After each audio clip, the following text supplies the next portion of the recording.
இன்பமான வாழ்க்கை அருளும் கருட பஞ்சமி நாகப்பஞ்சமி.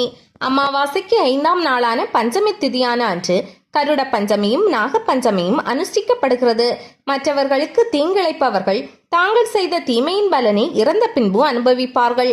எந்த தவறுக்கு என்ன தண்டனை என்பதை கருடனுக்கு இறைவன் போதித்ததே கருட புராணம் ஆகும். கருடன் மகாபலம் உடையவர். அனைத்து திசைகளிலும் வேகமாகவும் உயரமாகவும் பறக்கும் ஆற்றலை கொண்டவர். சர்ப்பங்களை கூட விழுங்கும் ஆற்றலை பெற்றவர். மகாவிஷ்ணுவின் தலங்களில் பெரிய திருவடி என்று போற்றப்படுபவரே கருடாழ்வார். மகாவிஷ்ணு பள்ளி கொள்ளும் ஆதிசேஷனையும் அவருடைய வாகனமாகிய கருடாழ்வாரையும் வழிபட சிறந்த நாள் நாக கருட பஞ்சமி. கருட பஞ்சமி அன்று கருட வழிபாடும் விஷ்ணு வழிபாடும் இன்பமான வாழ்க்கையை அமைத்து கொடுக்கும்.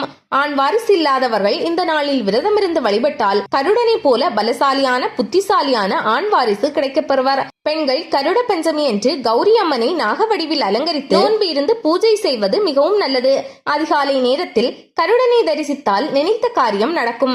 சனி, வியாழக்கிழமை, பஞ்சமி திதி, சுவாதி நட்சத்திர நாளில் அருகிலுள்ள பெருமாள் கோயிலுக்கு சென்று கருடனை வழிபட்டு வர நாகதோஷம் விலகும். விபத்து, நோய் நீங்கும். மருத்துவராகவும் பட்சிகளின் ராஜாவாக திகழும் கருட பகவானுக்கு கருட ஜெயந்தி கருட பஞ்சமி என்று கருட ஹோமம் செய்வது நலம் தரும். கருட பஞ்சமி என்று விரதமிருந்து கருட வழிபாடு செய்ய தீர்க்க முடியாத கோர்ட்டு கேஸ் பிரச்சனை, சட்ட நெருக்கடி, கடன் தொல்லை, உயிர்கொல்லி நோயான கேன்சரால் பாதிக்கப்பட்டவர்கள், விபத்தால் பாதிக்கப்பட்டவர்கள் கருடரை வழிபட தோஷங்களிலிருந்து விடுபடலாம். பலன் இரட்டிப்பாகும்.